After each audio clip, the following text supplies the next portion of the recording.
আসসালামু আলাইকুম সবাইকে। কথায় কথায় আমরা একটা প্রবাদ বাক্য বলে থাকি, সেটা হচ্ছে শাক দিয়ে মাছ ঢাকা যায় না। আসলে কি কথাটা সত্যি?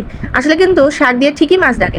আমাদের সমাজে অনেক মানুষ এই কাজটা করে, কিন্তু কেন যেন বিশ্বাস করে না। এই কথাটা আবার কথার মাঝে বলেও ফেলে, নিজেরাই অজান্তে বলে ফেলে যে শাক দিয়ে মাছ ঢাকা যায় না। কিন্তু আমি আপনাদেরকে আজকে দেখাচ্ছি আমি শাক দিয়ে কিভাবে মাছ ঢাকতেছি। সরিষা বা রাই শাক আবার নতুন করে ওঠা শুরু হয়েছে। শীতকালীন সবজিগুলো একে একে সবই উঠে আসতেছে বাজারে। তো আমি একে একে বাসায় এসে রান্না করতেছি।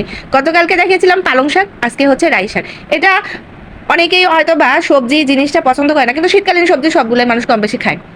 আবার অপছন্দের তালিকায় থাকা সবজি হঠাৎ করে যখন বছরের প্রথম আপনার পাতে এসে পড়বে না, তখন ওটা এমনি ভালো লাগবে। তো এই যে আপনারা দেখতে পাচ্ছেন শাক দিয়ে ঠিকই মাছ ঢাকা যাচ্ছে।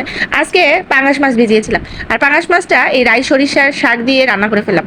এটা খেতেও যেমন টেস্টি হবে, আর নতুন জিনিস, অন্যরকম একটা স্মেল, ঘর একদম মৌমো করছিল। শুধু কি মাছ রান্না করলে হয়, সাথে দেখতেই পাচ্ছেন আমি একটু মুরগির গোশত রান্না করেছি।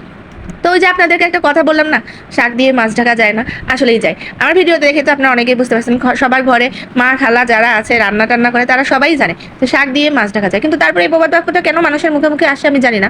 কিন্তু বাস্তবেও কিন্তু শাক দিয়ে মাছ ঢাকা যায়, এটা তারা বিশ্বাস করে, এবং সমাজের মানুষ এই কাজটাই করে।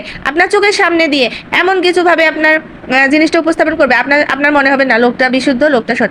আমার জীবনে অনেক হয়েছে, আমি কোনো অপরাধ করি নাই, আমি কোনো পাপ করি নাই, আমি কোনো খারাপ কাজ করি নাই। তারপরও কিছু কিছু মানুষের মিথ্যা ব্লেমে ওই যে শাক দিয়ে মাছ ঢেকে নিজেরা নিরাপদ হয়েছে, আমার উপর ঘাড়ে বন্দুকটা দিয়েছে। বুঝতে পারছেন? তো এইরকম মানুষ আমাদের আপনাদের সমাজে অনেক আছে, কিন্তু প্রবাদ বাক্যটার সাথে কাজের কোনো মিল পেলাম না। শাক দিয়ে ঠিকই মাছ ঢেকেছি। আর আমি যে এখন মেহেদিটা হাতে পড়ছি, সেই মেহেদিটা আমি বাজার থেকে কিনে এনেছি।